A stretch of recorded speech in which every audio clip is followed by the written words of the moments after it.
Bonjour à tous, je m'appelle Ross Wallace, je suis directeur chez Census Health et conseiller auprès de la Resilient Healthcare Coalition. J'ai le grand plaisir d'accueillir un si grand nombre d'entre vous pour une conversation fascinante, importante et opportune sur le pouvoir de la médecine de précision. Je ferai quelques brèves remarques introductives et j'aiderai à gérer les questions-réponses à la fin de cette session, mais pour l'instant, nous allons donner 1 minute ou 2 de plus aux personnes qui s'inscrivent, donc pour pouvoir accueillir tout le monde et nous entrerons donc dans le vif du sujet.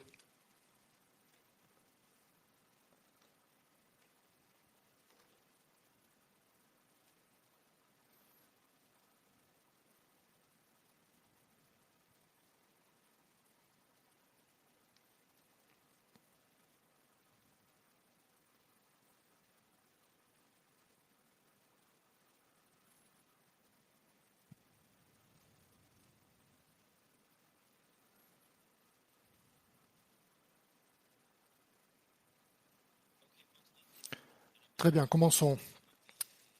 Je sais que les gens vont entrer et sortir au fur et à mesure de cet événement. Et dans certaines parties de ce beau grand pays, c'est certainement déjà l'heure du déjeuner. Donc nous savons que les gens font du multitâche. Et nous voulons respecter votre temps et votre volonté d'en passer donc une partie avec nous aujourd'hui. Donc allons-y sans plus attendre.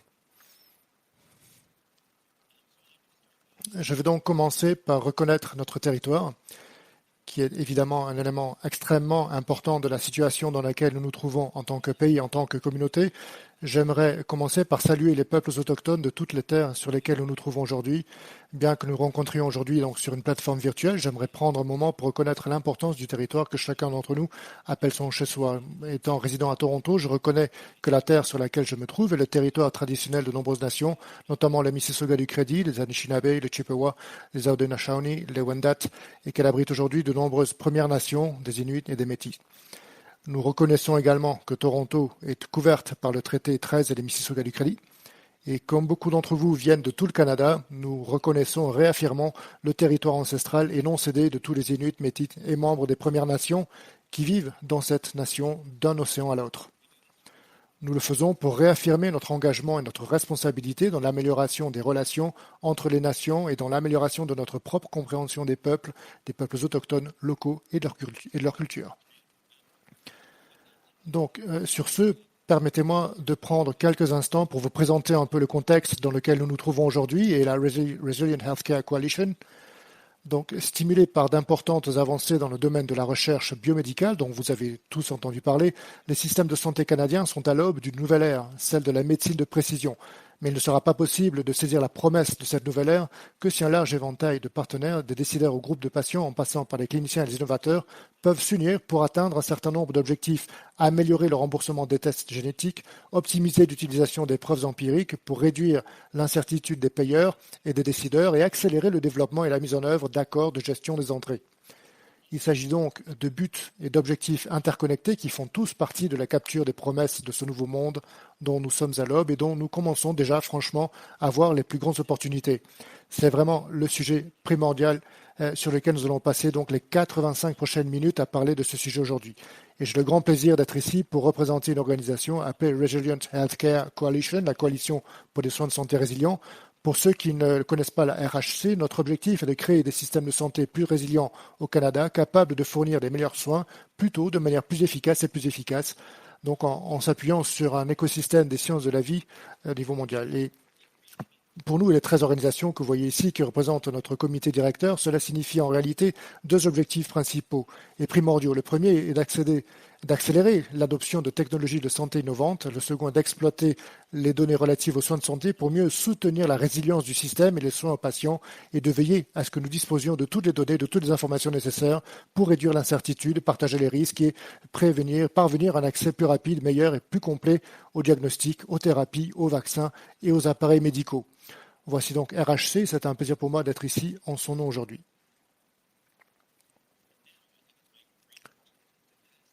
Je pense que c'est pour moi une excellente occasion de passer le micro à Luz Binder, qui, pour beaucoup d'entre vous aussi présents, n'a pas besoin d'être présentée, mais je vais simplement vous la présenter dans cette conversation en tant que, entre autres, consultante en politique de santé auprès de la fondation Save Your Skin et une véritable force motrice derrière la question de la méthode, de la médecine de précision et de son potentiel, de ses opportunités. Donc Louise, je vous cède la parole pour que vous nous expliquiez un peu pourquoi nous sommes ici aujourd'hui, l'organisation que vous représentez et l'analyse de rentabilité qui sous-tend une grande partie de la conversation que nous aurons.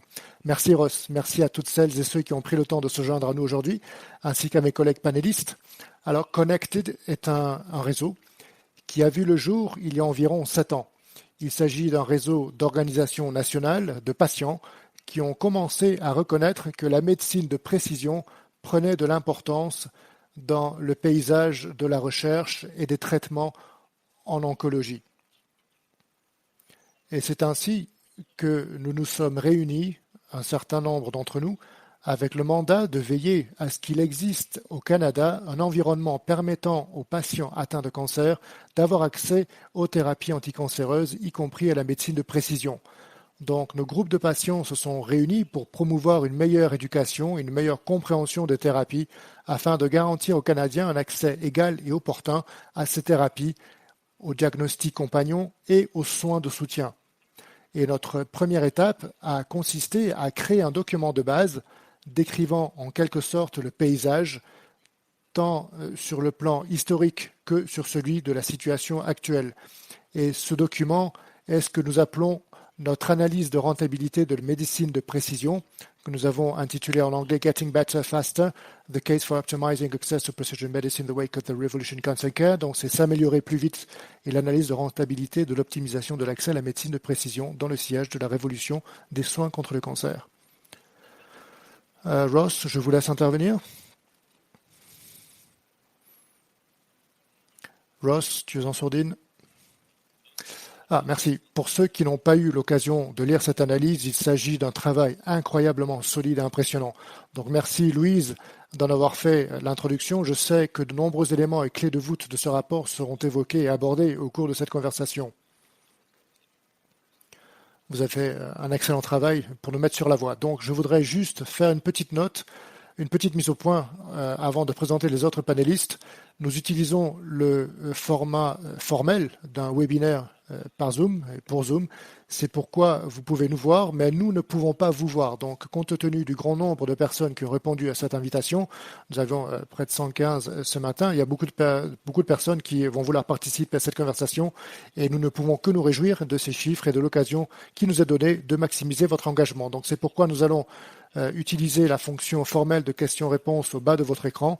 Vous verrez l'icône qui montre quelque chose qui ressemble à 2 petites bulles de texte qui se chevauchent. Cela vous permettra de partager vos réflexions, vos points de vue, vos questions avec nous tous. Et nous espérons que nous pourrons ainsi déterminer où les questions se chevauchent sa ligne afin que nous puissions donc les regrouper un peu et diriger l'orchestre, pour le dire ainsi, avec nos panélistes vers la fin de cette conversation pour nous assurer que nous couvrons un éventail de sujets aussi large que possible de la part du plus grand nombre d'entre vous lors de cette session de questions-réponses à l'issue des remarques formelles. Donc n'hésitez pas à utiliser la fonction Q&A aussi souvent dès que possible et nous ferons de notre mieux pour répondre au plus grand nombre possible de questions. Voici donc ce que vous devez principalement retenir d'un point de vue administratif. Alors, permettez-moi de prendre un moment pour souhaiter officiellement la bienvenue aux 3 panélistes qui se joignent à Louise pour cette conversation et pour leur exprimer ma gratitude et mon appréciation. Alors, dans l'ordre, s'exprimons Filomena Servideo Italiano, qui est présidente directeur général du réseau de ressources et d'action contre le cancer colorectal, et Dr. Winston Chung, qui est directeur principal des résultats en oncologie à l'Université de Calgary, et Mike Doang, qui est responsable de l'innovation chez Roche Canada. Vous les entendrez tour à tour de rôle, donc en commençant par Philomena. Et Louise, donc je pense que je peux maintenant vous passer la parole pour voir si vous avez quelque chose à ajouter avant que nous prêtions le micro à Philomena.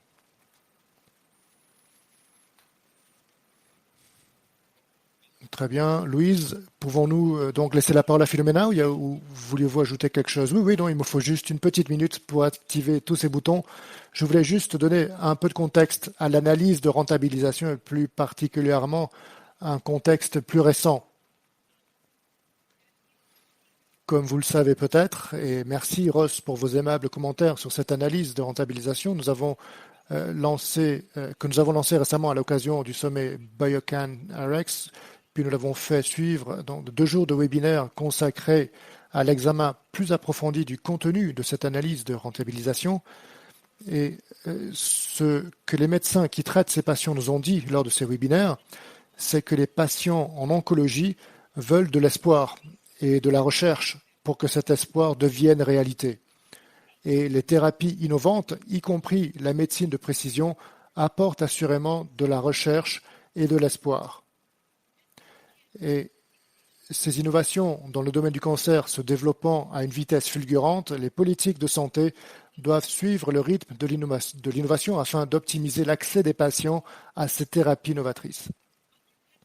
D'autres pays l'ont fait en reconnaissant la valeur non seulement pour les soins aux patients, mais aussi pour les coûts, les capacités et les ressources des soins de santé, et en fin de compte pour l'économie. Jusqu'à présent, le Canada ne l'a pas fait, faisant ce que je qualifierais de quelques pas très timides vers la reconnaissance des éléments nécessaires à la médecine de précision.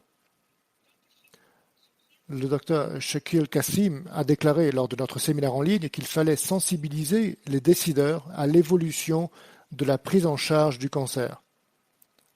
L'analyse de rentabilisation a donc été élaborée pour sensibiliser les diverses parties prenantes, y compris les décideurs politiques, à la valeur de la médecine de précision en oncologie et pour fournir des recommandations sur la manière de réaliser les changements nécessaires. Nous allons parler aujourd'hui de trois de ces éléments. Et ces trois éléments clés permettront d'offrir une médecine de précision tout en garantissant la viabilité du système de soins de santé. Alors, tout d'abord, nous avons besoin de biomarqueurs et de tests génomiques et Philomena va nous parler des rôles qu'ils jouent. Ensuite, nous en apprendrons plus sur les preuves concrètes, sur leur définition, la manière de les récupérer et leur rôle sur les analyses à long terme de la médecine de précision. Enfin, Michael Duong décrira un troisième élément nécessaire au bon fonctionnement des systèmes de médecine de précision, à savoir les accords d'entrée gérés, les accords entre le fabricant et les payeurs publics, et parfois appelés accords de partage des risques ou de paiement à la performance. Donc Philomena, je vous laisse la parole pour la première discussion. Merci beaucoup Louise. Donc permettez-moi de présenter mes diapositives.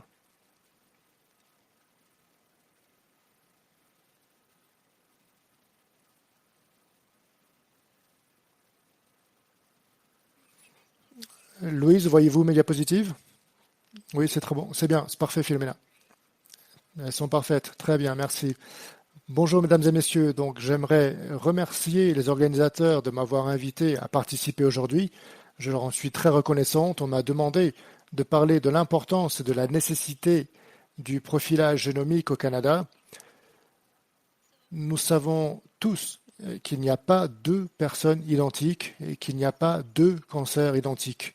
Alors pourquoi traiter les cancers des patients de manière identique? Et c'est sur cette base que la médecine de précision a été fondée.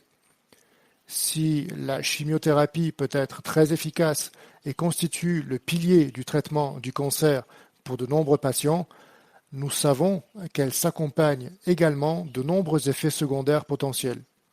Donc l'objectif de la médecine de précision et de l'oncologie de précision est donc de fournir un traitement ciblant spécifiquement la forme unique de cancer du patient, sur la base des mutations génétiques individuelles du patient, des altérations qui alimentent la croissance et la propagation du cancer. Et l'espoir est qu'il y aura moins d'effets secondaires. Donc l'analogie que j'aime utiliser pour expliquer la médecine de précision en patients est celle du missile à tête chercheuse.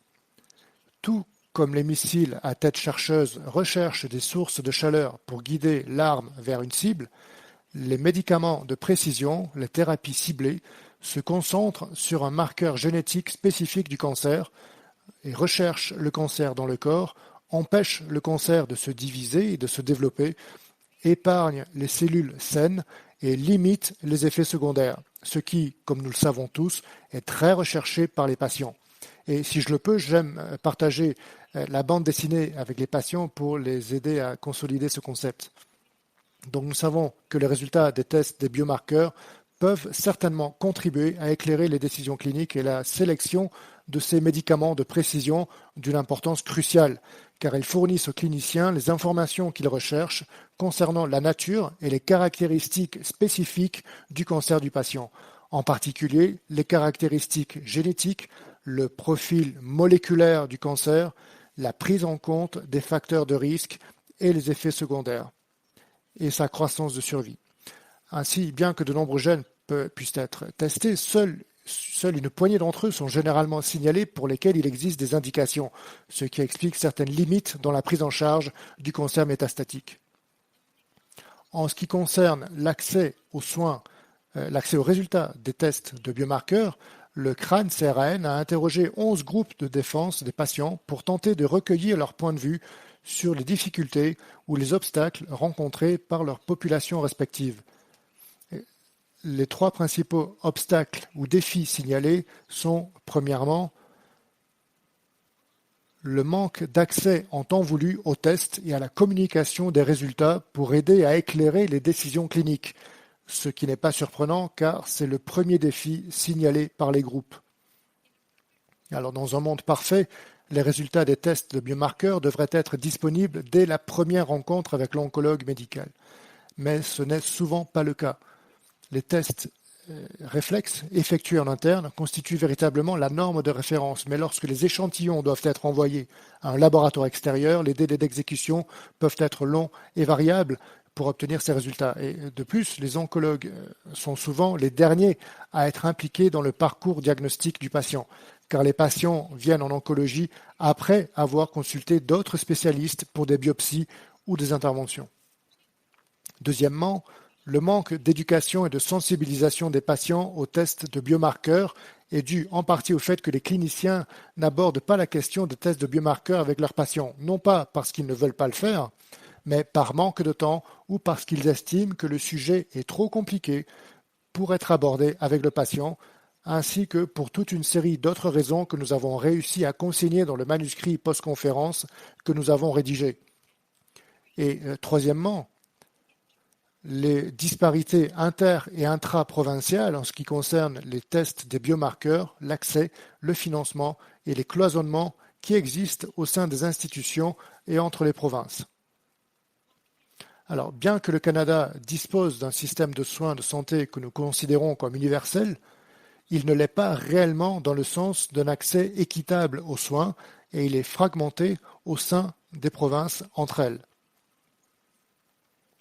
Les disparités sont souvent d'ordre géographique. Les habitats des centres urbains ont plus de chances de subir une biopsie dans un grand centre universitaire disposant de tests de biomarqueurs en interne que ceux qui vivent dans les zones rurales éloignées. Alors, en outre, au sein d'une même province, le financement institutionnel et l'expertise nécessaire à la réalisation des tests de biomarqueurs peuvent varier d'un site à l'autre. Donc, dans l'idéal, il s'agirait donc de contribuer à la sélection de médicaments de précision. Un seul test serait en mesure de fournir tous les tests de biomarqueurs requis, contrairement aux tests de biomarqueurs séquentiels utilisant différentes techniques qui ajoutent au délai d'exécution et consomment du tissu à partir d'un échantillon de biopsie souvent limité. Et ceci peut être réalisé avec un large panel de séquençage de nouvelle génération considérés comme l'étalon or pour le test des biomarqueurs pour la plupart des types de tumeurs.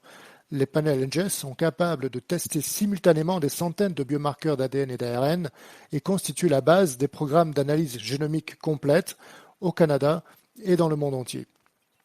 Le CGP est une approche qui permet d'évaluer la plupart, voire la totalité des gènes cliniquement significatifs, ce qui inclut les biomarqueurs pertinents pour le cancer afin d'éclairer le choix du traitement et de surveiller la réponse thérapeutique. Alors, permettez-moi de conclure rapidement sur les raisons pour lesquelles la PCG est absolument nécessaire pour nos populations de patients atteints de cancer métastatique. Alors, bien que le cancer soit toujours classé en fonction du type de tissu ou de la partie du corps dans laquelle il prend naissance, comme le poumon, le cerveau, le sein, le côlon, le pancréas et ainsi de suite, nous sommes certainement les témoins directs d'un changement radical. Les chercheurs et les cliniciens identifient désormais les empreintes moléculaires de divers cancers et les utilisent pour diviser des cancers autrefois classés en grandes catégories, en types, en sous-types beaucoup plus précis. Il découvre également que les cancers qui se développent dans des parties du corps totalement différentes peuvent parfois avoir beaucoup de points communs sur le plan moléculaire en raison des moteurs moléculaires qui alimentent la croissance et la propagation du cancer. Le profilage génomique complet que nous connaissons tous cherche à tester ces centaines de gènes pour détecter d'éventuelles mutations à l'aide d'un seul test. Nos patients atteints d'un cancer avancé épuisent les thérapies standards et d'autres ne répondent pas très bien à ces thérapies médicamenteuses, ce qui soulève la question de savoir si une approche plus intuitive de la gestion de leur maladie avancée est nécessaire. Et c'est là que réside le besoin non satisfait et l'importance de la PGC. Les cliniciens peuvent choisir des traitements basés sur la signature ADN et ARN de la tumeur d'un patient, ce que le PGC peut fournir assez rapidement. Si une mutation, une altération exploitable est identifiée par le PGC, elle peut être exploitée en accédant à sa médecine de précision pour aider potentiellement à gérer le cancer du patient par le biais d'un essai clinique spécifique ou diagnostique, et oui, même si ce n'est pas idéal, en tant que thérapie médicamenteuse non indiquée sur l'étiquette à laquelle les patients peuvent accéder en payant eux-mêmes ou, s'ils ont la chance de la trouver, par le biais d'un programme d'accès compassionnel. Nous reconnaissons qu'il existe des obstacles importants et que nous devons relever des défis tels que les questions de coûts, d'infrastructures, l'informatique, les ressources humaines, et le manque d'éducation sur le sujet pour nous aider à mettre en œuvre et à accélérer l'accès précoce à l'information. Mais en nous rassemblant pour parler d'une seule voix, nous pourrons les surmonter plus tôt que plus tard. Donc les patients atteints d'un cancer avancé qui ont participé à notre conférence sur les biomarqueurs en juin dernier ont parlé d'une méthode de traitement du cancer métastatique dépassée. Traiter leur cancer sur la base de l'origine anatomique de leur tumeur peut en fait être une approche moins intuitive que celle à laquelle j'ai fait référence précédemment par rapport au ciblage des mutations moléculaires qui entraînent la croissance et la propagation de leur cancer sur la base de leur expérience d'accès au PGC, où une mutation actionnable a été identifiée et traitée avec succès. Donc l'espoir est d'accroître les efforts de collaboration entre tous les détenteurs d'enjeux afin d'exploiter et de véritablement exploiter le plein potentiel de l'oncologie de précision, ce qui inclut le fait que la PGC devienne une norme de soins dans la gestion du cancer métastatique au Canada un jour. Les résultats peuvent aider à éclairer les décisions cliniques concernant les options de traitement, sachant qu'il existe des disparités de remboursement à travers le Canada. Et les résultats peuvent aider à éclairer les décisions cliniques concernant les options de traitement, sachant qu'il existe des disparités de remboursement à travers le Canada. En tant que communauté, nous devrions nous efforcer d'obtenir le séquençage génomique de la tumeur de chaque patient atteint d'un cancer métastatique afin de lui offrir les meilleures chances de survie et une meilleure qualité de vie. Il serait impensable de ne pas produire de rapport de pathologie. Il devrait peut-être en être de même pour le PGC. La médecine de précision, la bonne thérapie pour le bon patient, à la bonne dose, au bon moment, une valeur accrue pour l'ensemble de l'écosystème des soins de santé. Je vous remercie, mesdames et messieurs. J'attends avec impatience les questions et les commentaires.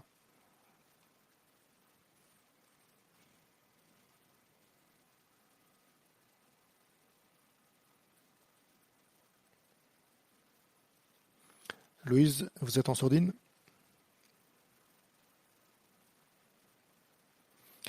Vous êtes toujours en sourdine, Louise.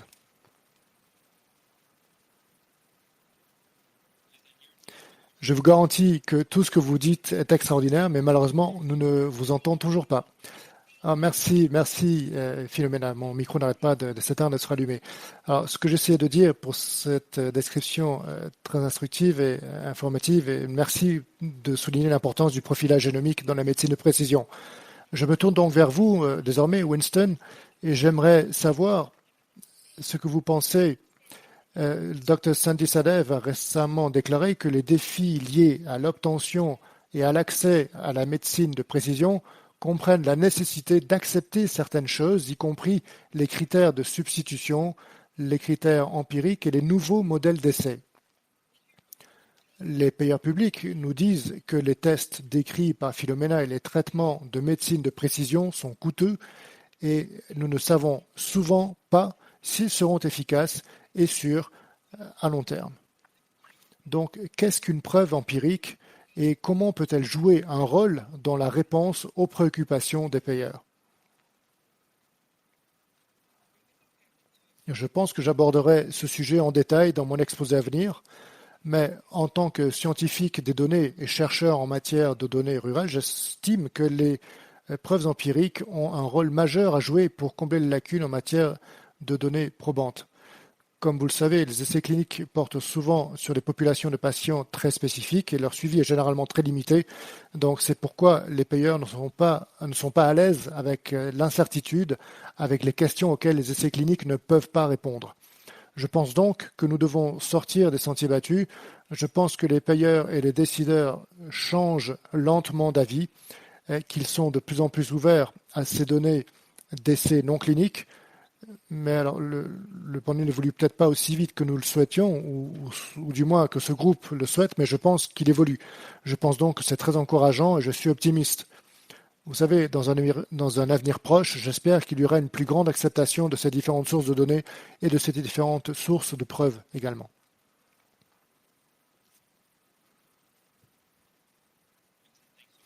Merci beaucoup, Winston.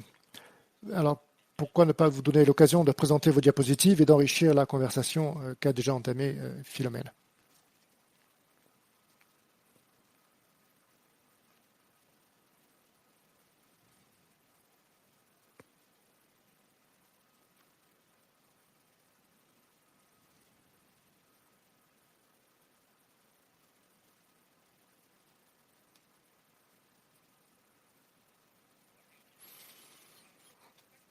Merci encore de m'avoir invité à intervenir aujourd'hui. Je suis très enthousiaste à l'idée de me joindre à cet éminent groupe d'experts. Alors, on m'a demandé aujourd'hui de parler de l'importance des données empiriques dans la médecine de précision. Les sujets que l'on m'a demandé d'aborder au cours des 5 à 10 prochaines minutes sont les suivants. On m'a demandé de définir ce que signifient pour moi les preuves empiriques, comment elles s'inscrivent dans le contexte de la médecine de précision et en particulier de l'oncologie de précision, de parler très brièvement à un niveau très élevé de certains des obstacles à l'intégration des preuves empiriques et enfin de souligner quelques exemples de la façon dont les preuves empiriques ont été mises en œuvre avec succès et efficacité dans les décisions des payeurs ou des organes de décision. Alors, en préambule, je tiens à dire que je me sens souvent un peu à l'écart de ces présentations sur la médecine de précision, car il n'est pas rare que les parties prenantes considèrent que la médecine de précision et la médecine empirique sont très différentes et qu'elles se situent à des extrémités différentes donc, du spectre. Je pense donc qu'une partie de mon activité est de vous convaincre que les deux sont plus liés qu'on ne le pense.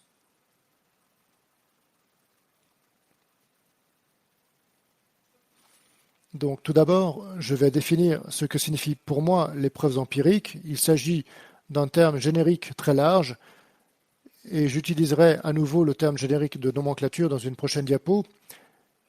Il s'agit d'une définition très large qui fait référence à toute curation ou collecte appropriée de données, puis à l'analyse avancée de ces données provenant de toutes les sources au-delà des essais cliniques conventionnels. Donc, comme vous pouvez probablement en témoigner, cela peut englober l'examen des dossiers, les études d'enquête, les études qualitatives, bref, toute la gamme. Mais la raison pour laquelle les preuves empiriques ont gagné en importance ces dernières années, eh bien, c'est que l'on prend de plus en plus conscience du fait que les essais cliniques ne sont pas le scénario du monde réel. Dans les essais cliniques, c'est souvent une population de patients très homogène qui est recrutée. Les patients sont généralement plus jeunes. Il s'agit donc généralement de personnes plus jeunes et en meilleure forme physique. Et en général, il semble y avoir une affinité pour ceux qui vivent dans les zones urbaines pour participer aux essais, parce qu'il y a plus d'accès à ces essais dans les grands centres urbains. En tant que cliniciens, nous constatons une grande hétérogénéité dans les patients que nous voyons. Ainsi, les patients plus âgés, les personnes plus fragiles, ainsi que ceux qui vivent plus loin, encore une fois, il y a une certaine déconnexion. Et la question qui se pose maintenant est la suivante. Comment appliquer les résultats des essais cliniques à des populations de patients qui ont généralement été exclus de la participation aux essais? En raison de ce décalage, il existe un réel manque de données probantes. Les payeurs doivent donc produire des preuves, les interpréter afin d'avoir la certitude que les médicaments qu'ils sont susceptibles de financer seront réellement efficaces dans la population rurale. C'est donc l'une des principales raisons de l'intérêt que suscitent aujourd'hui les preuves empiriques. Donc, comment les preuves empiriques s'inscrivent-elles dans le contexte de la médecine de précision? Alors, la médecine de précision, pour reprendre les propos de Philomena, est très enthousiasmante, c'est très innovante et je pense que tous les patients devraient avoir accès à ces nouveaux tests. Cependant, comme je l'ai déjà mentionné, en général, ces tests sont plus facilement accessibles et ne sont disponibles que pour une sélection de patients au sein de la population. En général, ce sont les jeunes, ceux qui vivent dans les grands centres urbains et, dans certains cas, parce qu'il y a des frais de déplacement et d'absence de travail, ils sélectionnent et favorisent les personnes ayant un statut socio-économique plus élevé. Donc la question qui se pose est la suivante. Ces tests sont excellents, ils sont très importants, nous voulons les utiliser. Mais comment étendre leur utilisation, les faire rembourser et maintenir leur mise en œuvre à long terme? Je pense que c'est là que les preuves empiriques ont toute leur place, car la plupart de nos projets à ce jour sont axés sur l'étude des différences entre les zones urbaines et les zones rurales, sur les personnes qui ont accès aux soins, celles qui n'y ont pas accès, sur d'autres disparités fondées sur la géographie, le statut socio-économique, le niveau de revenu ou le niveau d'instruction et d'éducation. Il est donc très important de comprendre ces écarts ou ces disparités pour savoir comment mettre en œuvre ces tests à un niveau plus large et plus complet, basé sur la population. Alors, ceci étant dit, Louise a posé une question ou un commentaire d'un de mes collègues qui disait comment pouvons-nous mieux intégrer les preuves empiriques? Comment pouvons-nous les utiliser plus efficacement pour éclairer nos décisions? Alors, vous savez, je pense que c'est une arme à double tranchant. Il y a 15 ans, lorsque j'ai commencé à travailler dans le domaine des preuves empiriques, on ne parlait pas encore de preuves empiriques, mais de recherche sur les services de santé ou de recherche sur la santé.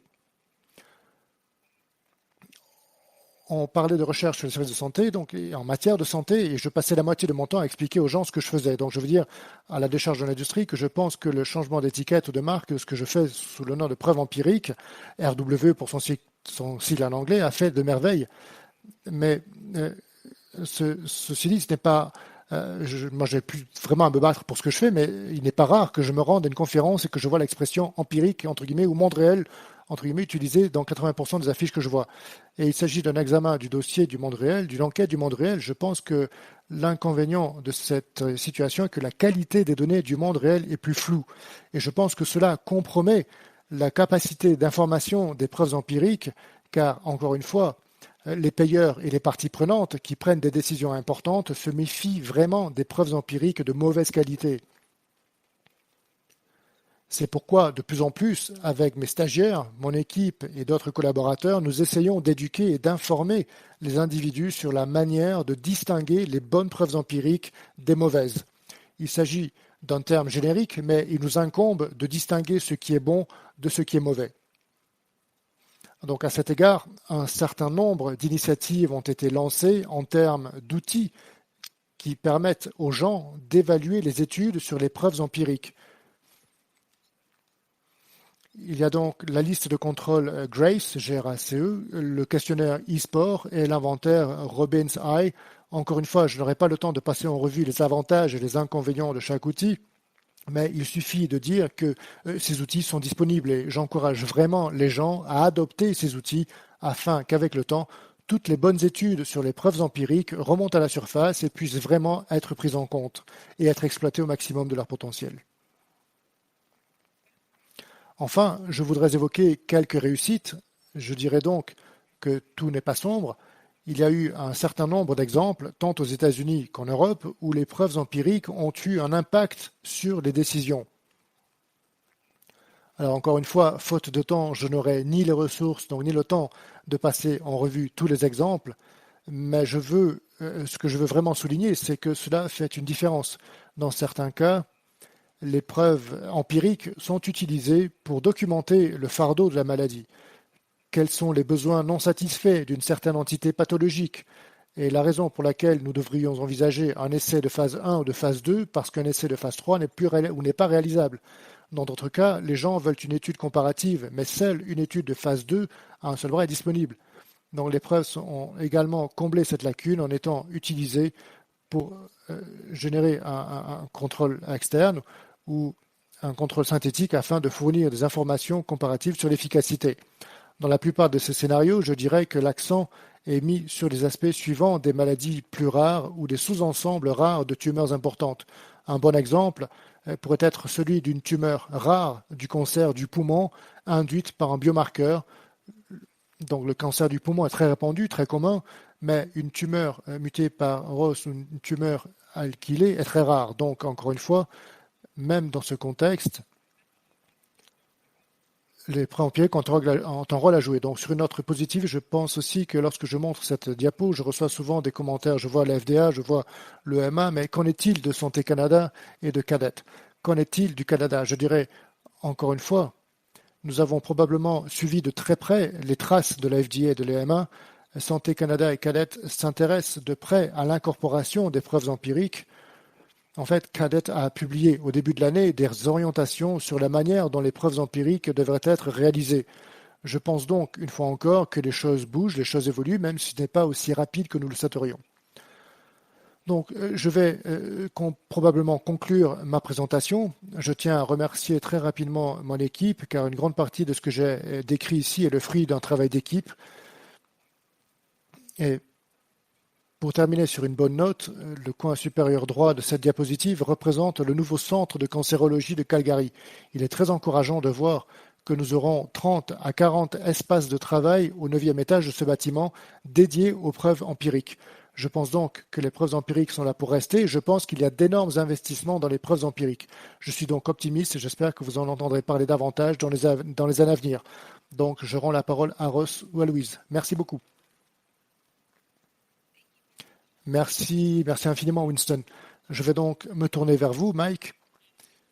Alors, ce que j'entends, c'est qu'en supposant que nous obtenions les tests dont parle Philomène, pour garantir que les patients en oncologie reçoivent la thérapie personnalisée qui leur convient en temps voulu, même après les essais de phase 2, ou avec des essais qui ne sont pas des essais de contrôle randomisé, et si nous suivons les résultats de sécurité et d'efficacité à long terme avec des preuves réelles, il y a un troisième élément à prendre en compte, n'est-ce pas?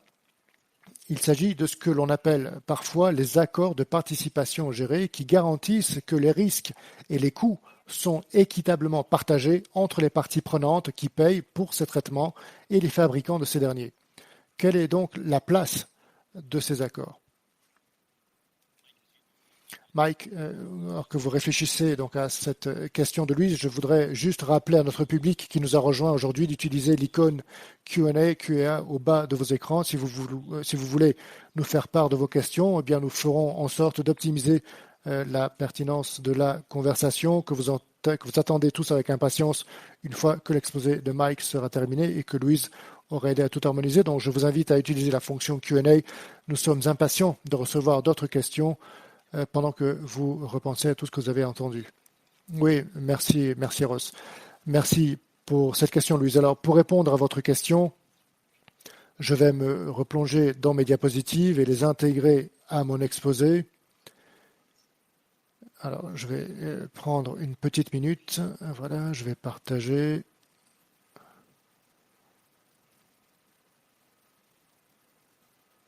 Voilà. Alors, avant de poursuivre, je tiens à remercier les organisateurs de m'avoir donné l'occasion de discuter de ce sujet. Ce n'est pas un sujet que j'ai abordé récemment, car comme je le dis aux gens, je suis une sorte d'économiste de la santé en voie de guérison, et je ne travaille plus dans le domaine de l'économie de la santé depuis un certain nombre d'années. Mais le fait de me pencher sur ce sujet et sur certains des événements récents qui s'y rapportent m'a fait revivre certains de ces cauchemars d'économistes de la santé. Donc, je vous remercie de m'avoir donné cette occasion.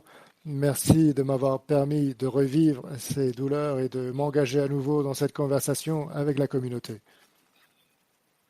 Alors, Avant de répondre à votre question, Louise, je pense qu'il est important que nous comprenions bien que ce dessin illustre en quelque sorte la façon dont je conçois l'accès, mais aussi la façon dont je conçois le système que nous essayons de mettre en place. Le système qui, vous le savez, permet aux patients d'accéder aux thérapies et aux technologies de santé les plus innovantes, comme le profilage génomique complet et le système qui utilise également les données du monde réel. Et cela remet en question le rôle de l'accès, comme vous l'avez mentionné, la façon dont, lorsque nous y réfléchissons, si la valeur des données du monde réel et les preuves du monde réel est de nous fournir ce niveau supplémentaire de compréhension de nos produits. Et lorsqu'on réfléchit, donc si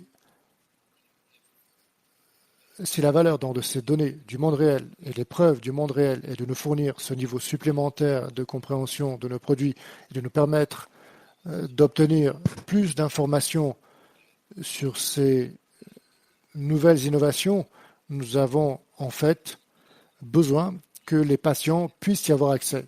Et en fait, il s'agit de données réelles, il s'agit de données générées sur les patients qui reçoivent ces thérapies dans la pratique clinique courante, dans les soins fournis par les différents systèmes de santé de notre pays. Et si nous ne disposons pas de moyens d'accès aux patients, nous n'avons pas de mécanisme pour générer des données réelles. Et sans données, nous ne pouvons pas produire de preuves. Et nous devons donc savoir qui va prendre à charge les soins de santé dans une première étape. Donc, pour nous, le défi est de penser davantage comme une machine très bien huilée, mais extrêmement bien intégrée, où tous les rouages doivent agir ensemble et être fonctionnels pour que nous soyons en mesure de concrétiser ces avantages. Alors, je l'ai écrit ici, mais sans accès, donc il n'y a pas de données réelles. Et sans données, il n'y a pas de preuves. Sans preuves, il n'y a pas d'information. Sans information, nous ne pouvons pas continuer à innover, à développer et à mettre sur le marché de nouvelles thérapies. C'est la raison donc pour laquelle nous parlons d'accord de gestion de l'entrée sur le marché, parce que nous devons trouver un moyen de faire fonctionner cette machine, nous devons trouver un moyen d'apporter ces innovations aux patients et de leur permettre d'y accéder. Vous avez probablement remarqué cela lorsque les gens que je observais à travers les noms des participants, eh bien je reconnais plusieurs de ces noms. Certaines personnes dans l'auditoire le sauront mieux que moi, mais pour être certain, il faut reconnaître certainement les différents programmes d'entrée gérés que j'ai présentés ici. Ce que cette diapositive nous apprend, c'est qu'il existe un certain nombre de façons différentes, et elles sont tout à fait adaptées, de permettre aux patients d'accéder à ces innovations pour résoudre certains des défis auxquels nous sommes confrontés. Et vous savez, ce n'est qu'un exemple, mais suivant ce dont vous n'êtes pas sûr, en fonction de ce qui n'est pas tout à fait clair en ce qui concerne le nouveau produit, est-ce est-ce que vous n'êtes pas certain de pouvoir vous le permettre en tant que système de santé, de contrôler le budget? Il y a différentes façons de gérer donc ces entrées. Vous pouvez avoir des plans basés sur le financement, et nous le faisons tous tout le temps au sein de l'industrie. Mais en ce qui concerne la médecine de précision, ce qui nous préoccupe le plus, c'est l'incertitude du résultat global, ou peut-être la variabilité, parce qu'il s'agit d'une médecine de précision. Il y a des réponses variables d'un patient à l'autre, d'un individu à l'autre, et donc il y a des moyens d'avoir des programmes d'entrée gérés et des accords qui peuvent nous aider à découvrir certaines de ces incertitudes ou à aborder certaines de ces certitudes. La couverture avec le développement de preuves est un excellent moyen de générer des preuves au niveau de la population pour éliminer une grande partie de l'incertitude d'un produit dans les médecines de précision. Et nous savons que en fonction, par exemple, cette mutation, divers autres aspects. Maintenant, nous observons les déterminants sociaux de la santé pour la médecine de précision ou les soins de santé personnalisés. Nous savons qu'il y aura des variables et donc nous pouvons avoir des garanties du résultat. Nous savons que d'autres juridictions ont mis en place des contrôles d'éligibilité des patients, des paiements en fonction des résultats. Il y a beaucoup de façons différentes avec lesquelles nous pouvons gérer l'incertitude de fournir l'accès aux patients, mais sans limiter l'accès. Il s'agit donc de permettre l'accès et de générer les données que nous demandons, les données dont Winston a parlé et qui sont si importantes pour que le système fonctionne. Cette diapositive nous dit, en faisant un peu de recherche sur ce sujet, que c'est un peu les mêmes pays qui reviennent, n'est-ce pas? J'étais économiste de la santé il y a 10 ans, je le suis toujours hein, techniquement, mais je ne le fais plus. Mais ce sont les mêmes pays qui le font. C'est l'Italie, l'Angleterre, le Royaume-Uni, Espagne, France, l'Allemagne, la Suède et tout un tas d'autres pays européens qui donc en sont des exemples. Et le drapeau du Canada n'est toujours pas là. Je pense que la question se pose lorsque vous considérez ces choses qui sont similaires et ils permettent à ces pays d'accéder aux innovations, aux médicaments de précision, aux thérapies les plus récentes et les plus efficaces. Ils sont également en mesure de gérer certaines de leurs incertitudes, de pouvoir y faire face. Et je n'ai pas mis le drapeau du Canada ici parce qu'il n'a pas été mis en évidence comme des exemples de ce que nous sommes en train de faire ici dans ce pays. Mais je voulais terminer sur une note positive en disant que ce n'est pas que le Canada ne fait rien. Non, c'est simplement que nous n'avons pas mis en place un accord de gestion de l'accès qui nous permette de faire ces choses-là.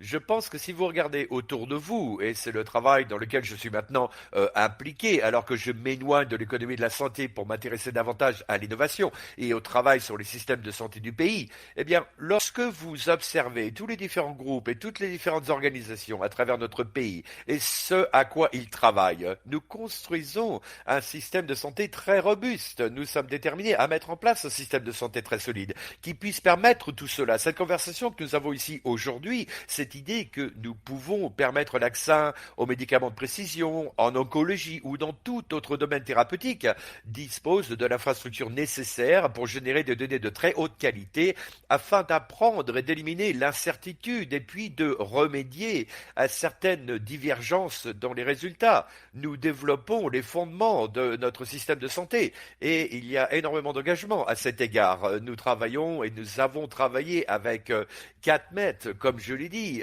comme Winston l'a dit, pardon, pour comprendre ce qui est une preuve de haute qualité dans le monde réel. Parce que soyons honnêtes, si vous mettez en place un accord d'accès géré et que vous ne disposez pas d'un référentiel de données probantes de haute qualité, solides et réelles, eh bien, vous n'obtenez pas vraiment les données probantes dont vous avez besoin pour éclairer l'information dont vous avez besoin. Donc, nous avons observé l'engagement de la part du gouvernement fédéral à mettre en place un système national de données pan-canadien de haute qualité qui peuvent être utilisées. Nous avons vu un engagement de la part de le 4 mai à travailler sur la façon dont nous pouvons déterminer les besoins en matière de données afin d'éclairer la prise de décision. Nous avons maintenant besoin que le système de santé puisse intervenir et insère le dernier rouage en fournissant l'accès afin que nous puissions continuer à développer cette infrastructure. Nous pouvons continuer à utiliser les données, à accéder aux données, à générer des données sur les machines infectieuses. Et ces machines dont je parle, est ce que nous appelons le système de santé, donc apprentissage. Vous en avez peut-être déjà entendu parler. C'est ça, système que nous décrivons ici en termes d'utilisation des données, de production de preuves, de prise de décision éclairée, puis de réinjection de tout cela dans le moteur de recherche et de développement pour créer de meilleures thérapies. Je fais également partie de notre organisation qui s'appelle le Réseau canadien d'innovation en soins de santé personnalisés. Et c'est une organisation qui favorise les collaborations nécessaires pour faire avancer les choses.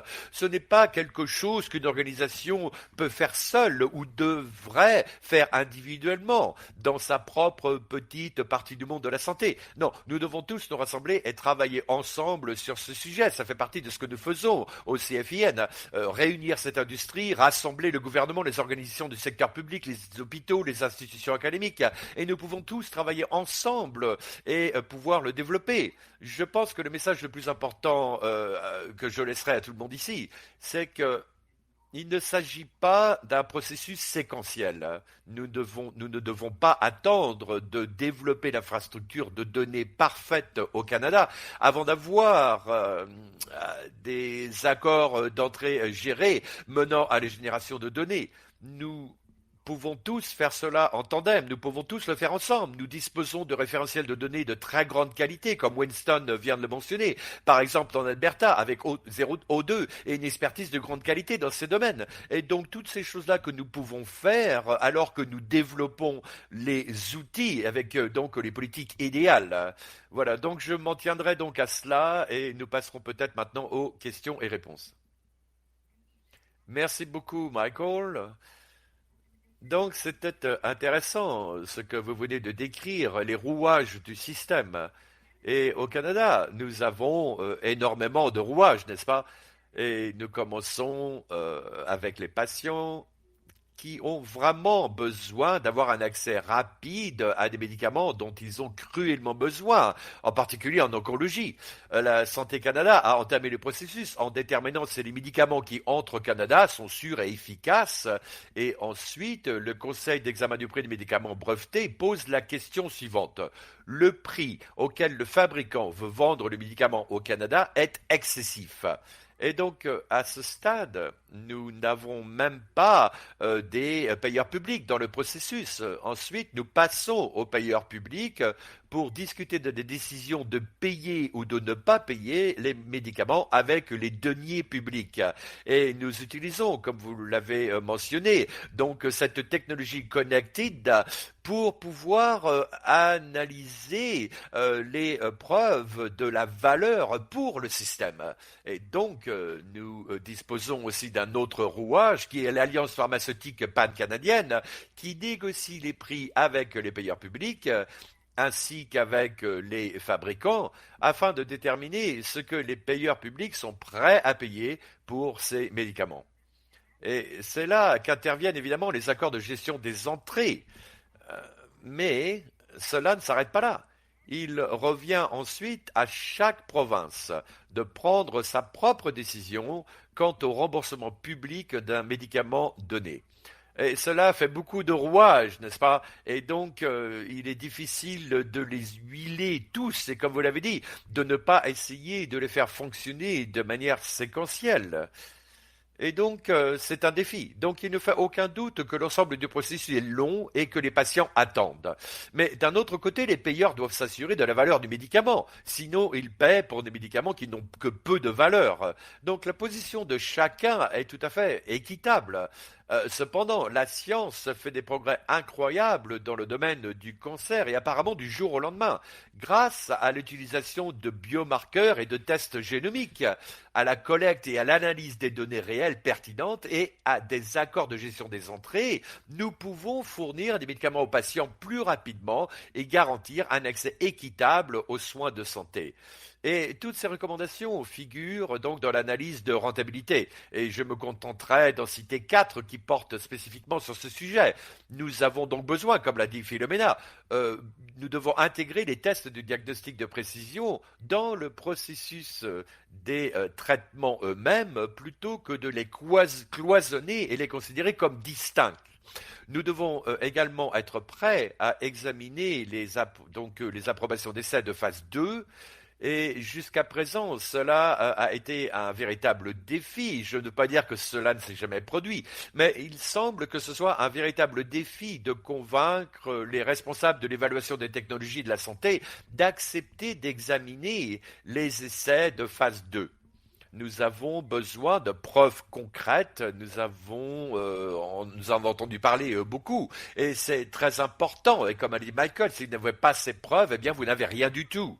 Et puis finalement, enfin, nous avons besoin d'accords de gestion de l'entrée aux médicaments, de l'accès aux médicaments, pardon, pour que tout le monde soit gagnant. Les patients reçoivent les médicaments rapidement, nous recueillons les données et nous déterminons qui doit payer pourquoi à long terme par le biais d'accords de gestion des entrées.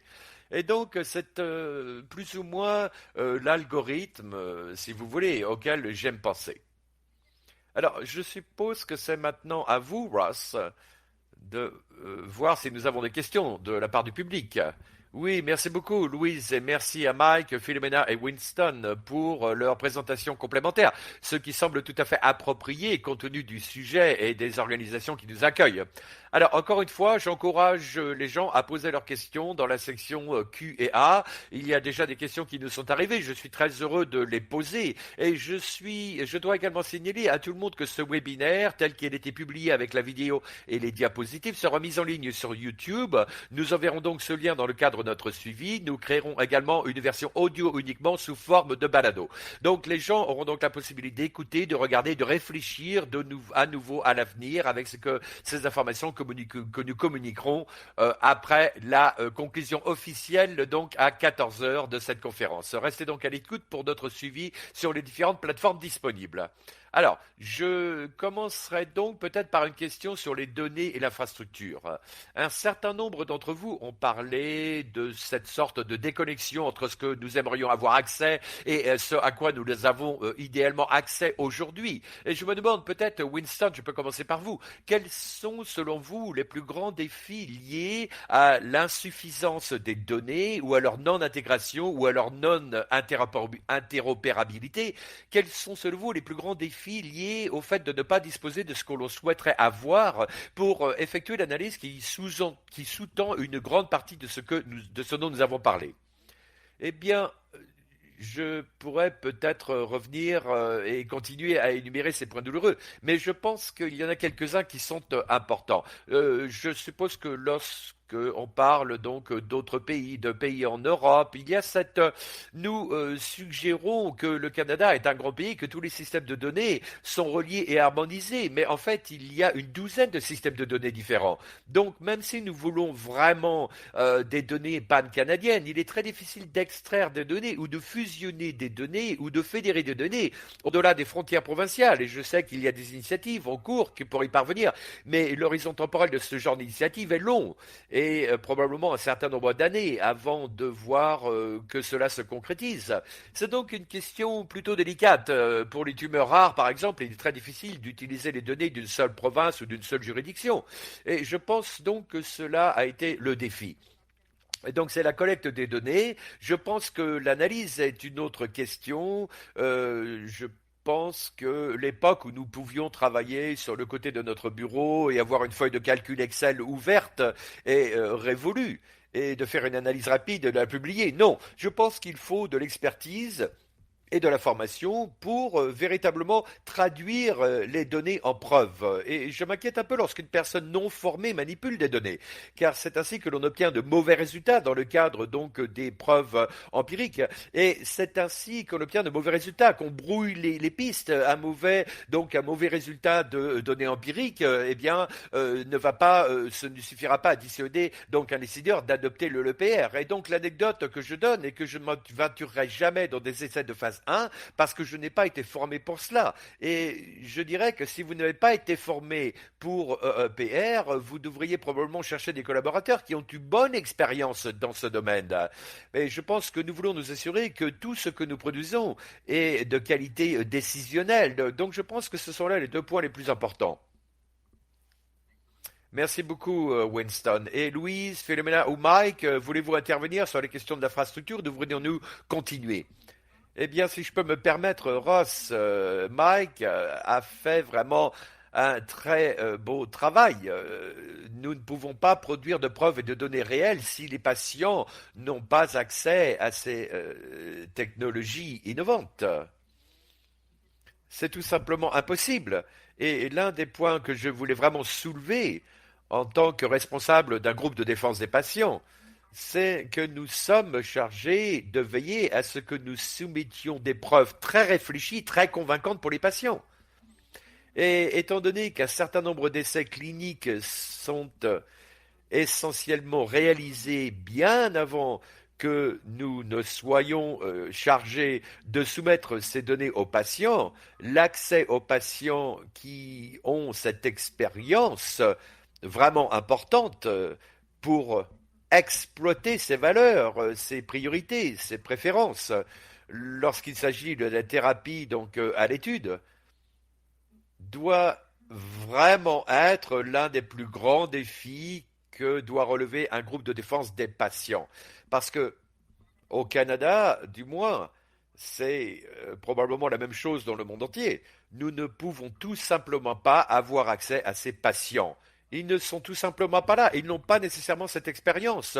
Les preuves du monde réel sont tout simplement pas à notre disposition. C'est donc un très très bon point que Mike a soulevé. Merci Mike. Oui, je vous en prie. Euh, Peut-être, j'ajouterais peut-être un petit peu quelque chose. Je suis d'accord avec ce qu'a dit Winston en ce qui concerne donc des grands obstacles, les défis auxquels nous sommes confrontés dans notre système. Je pense qu'il y a une autre chose à laquelle nous devrions réfléchir, et cela a été porté à mon attention récemment cette année lors d'une conférence précédente. Lorsque nous parlons de données et des infrastructures en tant que partie intégrante du système de santé, elles n'ont pas été pleinement intégrées à notre système de santé. Donc écoutez, un comité de planification hospitalière, en particulier en Ontario par exemple, si vous êtes le responsable de la planification d'un hôpital et que vous présentez au gouvernement provincial une demande de financement pour votre hôpital et vous ajoutez, et je sais que c'est différent en Colombie-Britannique et au Québec, mais en Ontario, si vous ajoutez qu'une partie de ce financement est destinée au développement d'un centre de soins de longue durée, eh bien, vous pouvez vous attendre à ce qu'il y ait donc une augmentation du nombre de patients. Les scientifiques, donc, ça ne va pas être approuvé, donc, comme je le disais, parce qu'ils ne pensent pas que l'infrastructure numérique devrait payer pour cela, pour ce budget. Et donc, ensuite, vous devez aller à la fondation, aux différentes ONG, aux œuvres de bienfaisance, etc. Et donc, tout cela doit être donc soulevé pour pouvoir payer à cette infrastructure numérique. Donc si nous voulons développer une expertise en matière de données, si nous voulons mettre en place des installations et des capacités d'analyse de données et de traitement numérique et de toutes ces choses qui sont si importantes pour l'avenir des soins de santé, nous devons les intégrer au système de santé. Nous devons reconnaître qu'il s'agit d'une valeur dans laquelle ça vaut la peine d'investir. Et les budgets des soins de santé doivent être consacrés à ce type d'infrastructure. Alors, je sais qu'il y a du travail en Ontario. Nous travaillons avec la Colombie-Britannique, avec nos collègues du Québec, pour tenter d'accroître nos capacités donc à le faire. Mais nous sommes encore très très loin du compte. Oui, j'aimerais dire que l'une des questions qui me semble très importante, c'est l'éducation du public, des patients, à l'importance des données et de la collecte de ces données. Je pense que de manière générale, il n'y a pas vraiment une bonne compréhension en général quant à ces données. Et je pense que c'est regrettable parce que, pour répondre à votre point de vue, au point de vue de tout le monde, vous n'avez pas le genre de pression sur le système pour que ces choses fassent partie du système. Eh bien sûr, cela s'explique en partie par la crainte de ce qui sera fait de leurs données. Est-ce que ça se restera confidentiel? Est-ce que ce sera utilisé de manière inappropriée? Mais vous savez, c'est très facile à gérer, je pense, au sein de nos systèmes, si nous voulons le faire. Et c'est pourquoi j'aimerais vraiment que l'on sensibilise davantage le public à l'importance de cette question et qu'ils demandent à leurs politiciens, à leurs bureaucrates et au système de santé d'intégrer ces données dans le système de santé, comme vous l'avez mentionné, Mike.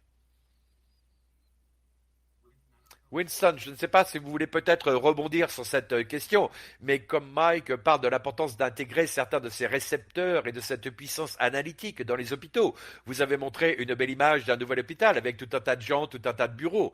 Avez-vous des réflexions ou des idées sur la manière dont vous avez réussi à expliquer pourquoi il est si important d'intégrer ces éléments dans un nouveau centre de pointe à Calgary? Eh bien, et c'était beaucoup de travail, hein, c'est clair. Ça n'a pas été très facile, hein, malheureusement.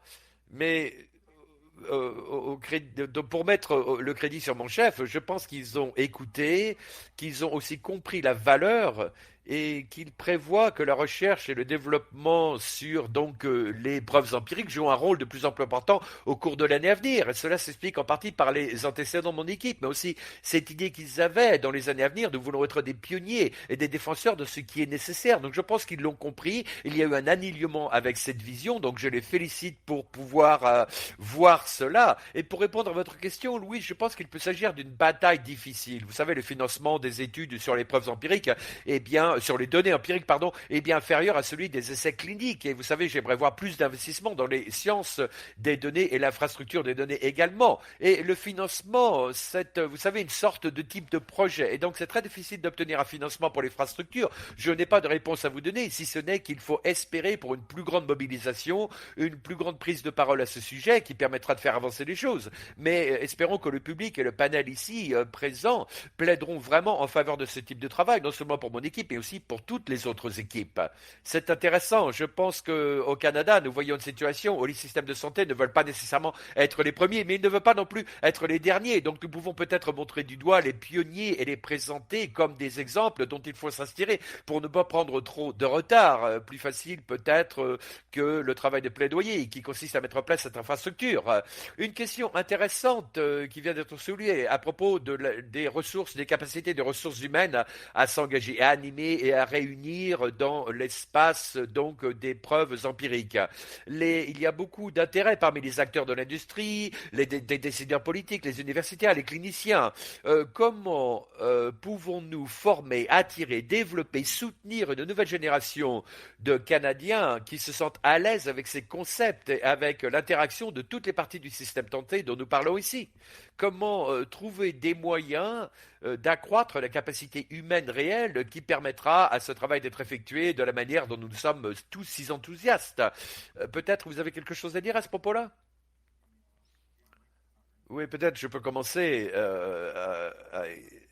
parce que évidemment c'est lié à un travail que j'ai effectué il y a quelques années. Euh, En réunissant le ministère de la Santé, Santé Canada, et le ministère des Sciences et du Développement économique. Et donc, cette notion que les soins de santé représentent un coût au Canada et est une dépense. Ce n'est pas ainsi qu'il faut voir les choses. Nous devrions plutôt considérer qu'il s'agit d'un investissement et probablement du plus gros investissement que nous puissions faire comme pays. C'est un investissement dans la santé de nos concitoyens, mais c'est aussi un investissement qui pourrait stimuler la croissance économique à des niveaux inégalés par n'importe quelle autre industrie. Si l'on réfléchit à la qualité massive de données sur la santé qui sont générées quotidiennement et si l'on pense à la capacité d'appliquer des professionnels formés et hautement qualifié dans ce domaine de l'analyse de données, de la recherche de données, de l'intelligence artificielle, nous pouvons créer ici une industrie entièrement nouvelle qui pourrait avoir une valeur de plusieurs milliards de dollars. Et nous devons simplement, je ne veux pas dire peut-être moins précieux au sujet de nos informations de santé personnelle, parce qu'il est extrêmement important d'être précieux, de garder ces données pour nous-mêmes, et nous devons comprendre comment les utiliser, comment en tirer parti. Nous devons comprendre ce que ça peut faire pour nous si nous sommes capables d'accéder aux données de santé et de les utiliser à bon escient. Et ce pouvoir est incroyable. Cette force nous permet de sauver des vies, mais aussi de développer notre économie à des échelles inimaginables. Louise, je voudrais m'adresser à vous parce que je vous ai souvent entendu parler avec éloquence du décalage entre ce que les patients ressentent souvent eux-mêmes ou ce que les patients eux-mêmes ressentent à propos de leurs données et ce que les décideurs du système et les défenseurs de la vie privée supposent parfois que les patients ressentent à propos de leurs propres données. Vous voulez intervenir à ce sujet? Oui, oui, absolument. Oui, oui.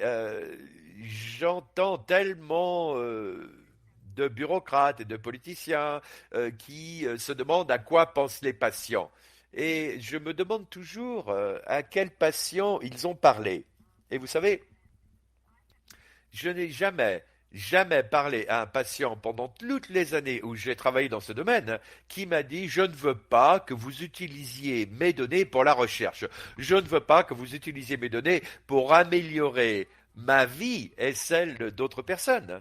Alors, quand j'entends ce genre de choses, je je ne trouve pas de crédibilité à cela et je ne sais pas où devient cette impression. Les patients sont tout à fait disposés à fournir leurs données tant qu'elles sont bien protégées. Et vous savez, nous sommes absolument prêts à les fournir.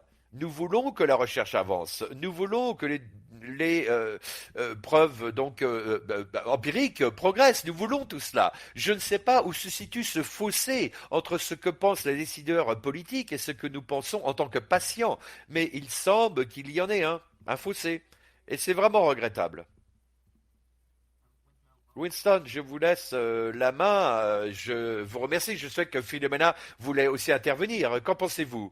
Oui, juste quelques deux remarques. Je voudrais vraiment faire écho à ce que Louise vient de dire, parce que chez O2, au cours de ces dernières années, nous avons formé un conseil consultatif de patients et de fondateurs, parce que nous valorisons vraiment le point de vue des patients dans toutes nos recherches et nos projets. Ils ont le même sentiment.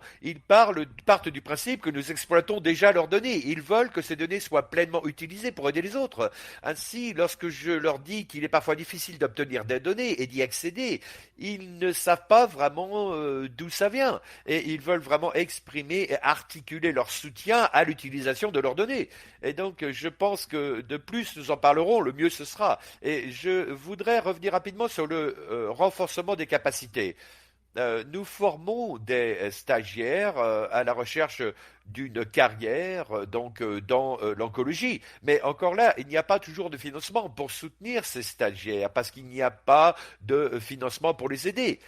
Et donc, je me disais que peut-être un ou deux stagiaires ressorts sont issus de notre équipe chaque année, mais je reviens sur un de mes propres expériences. J'ai obtenu mon diplôme de médecine il y a 20 ans et une fois diplômé, le gouvernement a dit «Oh, nous avons mal calculé, nous avons besoin de plus de médecins». Et donc, ils ont doublé les inscriptions dans les facultés de médecine l'année suivante, mais on ne voit pas le fruit du travail avant 10 ans parce que ça prend du temps pour former un médecin.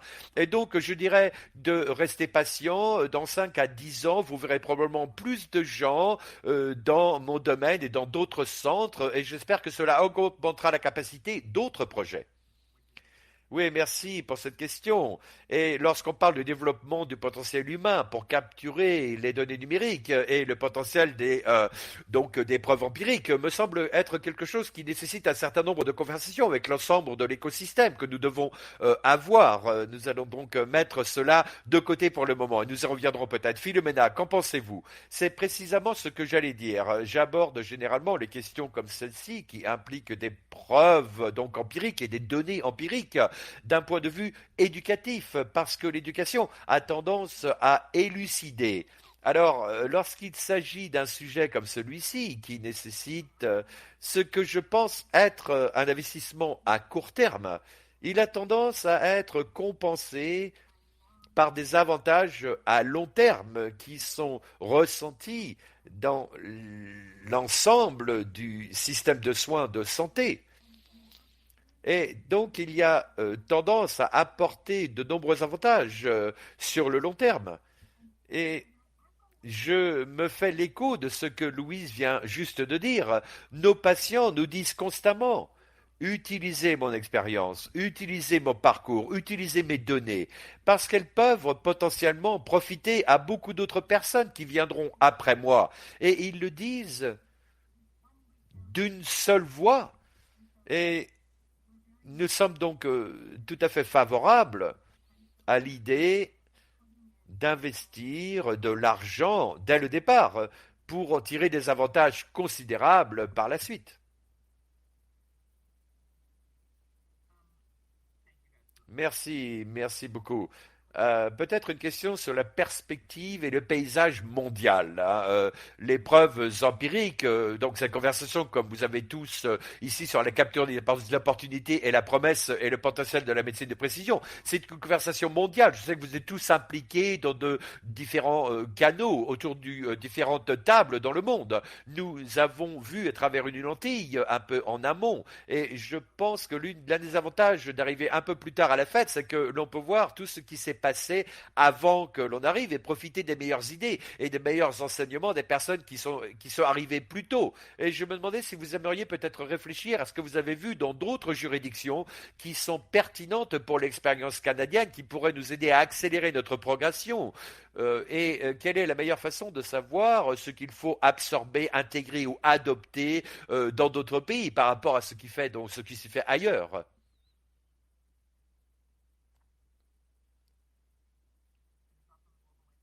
Peut-être quelqu'un peut parler du paysage mondial et des implications pour le Canada. Oui, oui, je suis heureux de pouvoir parler. Allez-y, Winston, vous voulez y aller? Non, c'est bon. Je peux répondre après vous, c'est bon. Je pense que, comme a dit Ross, nous sommes peut-être un peu en retard, on arrive un peu en retard, mais le retard n'est pas toujours une mauvaise chose en ce qui concerne ce domaine. Je pense que l'une des choses que vous pouvez observer dans des exemples comme j'ai partagé en ce qui concerne les accords d'entrée gérés, nous savons qu'il y a un certain nombre de pays qui ont au moins quatre, comme l'Angleterre, pendant les 10, 15 dernières années, qui ont utilisé des accords d'entrée gérés. L'Italie, la même chose avec la technologie. Donc ce n'était probablement pas de leur côté. Et en ce qui concerne donc la collecte des données, la capacité d'analyser les données. Et donc nous avons remarqué que beaucoup de cette infrastructure est développée par certains groupes. Et en ce qui concerne l'Italie, par exemple, c'est développé par l'industrie, les industries pharmaceutiques, qui doivent payer pour ces registres, pour leur création, pour cette base de données. Il s'agit d'un coût partagé entre tous les membres de l'industrie, mais ils doivent créer des registres de maladies pour collecter les données. Et ces données sont collectées manuellement par des analystes de données et des employés chargés de la saisie de données. Il s'agit donc d'un effet secondaire du fait que la technologie n'était pas encore au point. Mais ils voulaient le faire. C'est ainsi, je pense qu'ils l'ont développé. Mais je pense que le coût de faire cette démarche, le coût est pris en compte dans le coût de l'activité des soins de santé. Il y a donc des ramifications. Je pense qu'à l'avenir, vous savez, ça fait 10, 15, presque 20 ans maintenant que certains de ces registres ont été développés. La technologie a incroyablement progressé au cours de cette période et nous pouvons maintenant faire les choses de manière très efficace et durable. La technologie est là pour nous permettre d'accéder à des données en temps réel et d'avoir des données totalement interopérables d'un site à l'autre avec peu d'efforts. Et il n'y a pas d'intervention humaine. Donc cela peut se faire à un coût très bas. Et si nous le permettons, eh bien, oui, ça, c'est un gros si, n'est-ce pas? Il y a beaucoup de politiques et de règles, de gouvernance, et peut-être quelquefois des lois sur lesquelles on peut parler, et donc qui nous restreignent pour pouvoir avancer comme cela.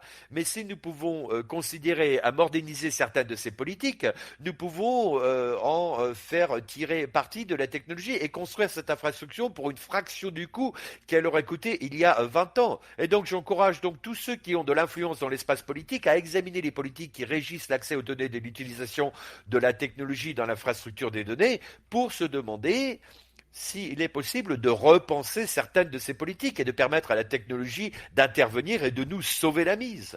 Merci Mike. Winston? J'allais également ajouter que il y a eu beaucoup de travail, de progrès dans d'autres pays, dans le paysage mondial. Beaucoup a été fait. Je pense que nous sommes peut-être un peu en retard, mais ceci étant dit, dans des cas de figure où les projets où nous avons pu fournir des données canadiennes, qu'elles proviennent de l'Alberta ou d'autres provinces, les partenaires mondiaux sont très impressionnés par les données dont nous disposons. Et avec les bonnes équipes impliquées, par les analyses et les résultats que nous produisons, je pense que si nous utilisons le terme, entre guillemets, retard, on est en retard, notre rattrapage sera assez rapide une fois que toutes ces infrastructures et les réglementations seront plus ou moins mises en place. Donc je pense donc que le potentiel est vraiment élevé pour que le Canada se mette en avant et devienne donc un leader. Vous savez, ces dernières années, notre groupe a également beaucoup travaillé sur les programmes d'accès des patients et les données relatives aux programmes de soutien aux patients. Ce sont des programmes qui permettent de combler le fossé entre une recommandation positive et le remboursement. ces programmes fournissent des médicaments complémentaires, donc gratuits aux patients pour une courte période de temps. Et c'est aussi une source de données que nous avons exploitée, que d'autres pays ont remarqué et qui nous faisons. Et donc, encore une fois, il y a certains aspects pour lesquels je pense que nous ne sommes peut-être pas aussi en retard que l'on pense, mais le potentiel est vraiment élevé une fois que les détails et la logistique sont réglés. Oui, c'est un message incroyablement optimiste et important à laisser à la fin de cette conversation, Winston. Merci de l'avoir formulé de manière aussi succincte. Question pour Philomena et Louise. Et peut-être Louise, nous passerons le relais pour clore cette fantastique conversation. Le rôle des organisations de patients dans cette vaste conversation sur les données. La collecte de données, la gestion des données, l'éducation quant aux données, la supervision ou la direction des registres de données. Parlez-nous un peu de l'évolution que vous souhaiteriez pour ce rôle. Quel serait votre avenir rêvé en ce qui concerne le renforcement du rôle des patients, des associations de patients? Eh bien, peut-être Louise, vous voulez commencer, non? Non, non, je ne veux pas commencer. C'est une vraiment excellente, c'est une question excellente. Parce que ce que nous avons fait à CRAN, nous avons organisé notre toute première conférence sur les biomarqueurs au mois de juin. Au cours de cette conférence, nous avons exploré la question des tests de biomarqueurs, de la communication des résultats en temps voulu, des tests donc d'ADN-CT et du profilage génomique qui nous intéresse beaucoup, ainsi que d'essayer de résoudre tous ces problèmes en adoptant une optique de soins de santé fondée sur la valeur. Et la question des données a été soulevée et des données empiriques et donc des preuves, des évidences empiriques aussi. Et c'est ce que nous essayons de faire, d'explorer cela. Donc jusqu'à cette nouvelle conférence en 2024, nous avons essayé de collaborer avec le plus grand nombre de possible de groupes de défense des patients afin d'avoir une voix forte et cohérente que nous pouvons faire entendre aux décideurs publics, car l'éducation est la clé de ces questions particulières. Et donc, nous nous rapprochons donc à nouveau de notre militantisme en défense des intérêts des patients pour déterminer si nous pouvons officiellement prendre position sur cette question. Cette question est un point nommé. Avons-nous une position officielle à ce jour? Non, car nous aimerions contacter les responsables des groupes de défense des intérêts des patients avant d'établir une position officielle. Louise en fera évidemment partie, ainsi que les autres responsables des groupes de défense des patients à qui nous parlons. Et donc, je n'ai pas de réponse officielle à cette question pour le moment, mais nous en aurons une bientôt, n'est-ce pas? Merci Philomena. Louise, eh bien, je pense tout d'abord que les patients font confiance aux associations de patients. Ils ne font pas toujours autant confiance aux autres acteurs de l'écosystème. Pas autant, n'est-ce pas? Et donc, nous sommes donc un très bon vecteur de transmission des connaissances aux patients et également au public sur ce que ces choses signifient en réalité. Pas seulement en théorie, mais aussi en pratique. Qu'est-ce que cela veut dire en pratique pour vous? Et donc, je pense qu'il s'agit là d'un rôle très important pour nous. Et également le rôle de recueillir des données auprès des patients et de pouvoir les intégrer et de les analyser et aider les décideurs à les comprendre. L'une des choses que j'ai faites, je parle de la question de Philomena sur le soin de santé basé sur la valeur. L'un des principes des soins de santé basés sur la valeur est de se pencher sur les mesures des résultats rapportés par les patients. Ce n'est pas ce que les autres pensent que nous voulons comme résultat pour notre santé. C'est ce que nous pensons vouloir. C'est ce que nous voulons qui est important. Et ça, c'est un problème que nous n'avons pas encore résolu. Il semble que tout le monde sait ce que nous voulons, sauf nous, apparemment. Donc, l'autre petite chose que je trouve embêtant, eh bien, c'est donc ces petits diagrammes circulaires dans notre système. C'est-à-dire, vous avez donc ces petites chartes. Vous avez donc ça va vers les médicaments, ça va aux hôpitaux, ça va aux médecins. Et puis, vous avez une grande partie qui va à l'administration de l'hôpital. Pourquoi est-ce qu'on ne regroupe pas tous ces services? Ce qui fait aussi partie des soins de santé fondés sur la valeur. Et c'est exactement ce dont nous parlons ici aujourd'hui.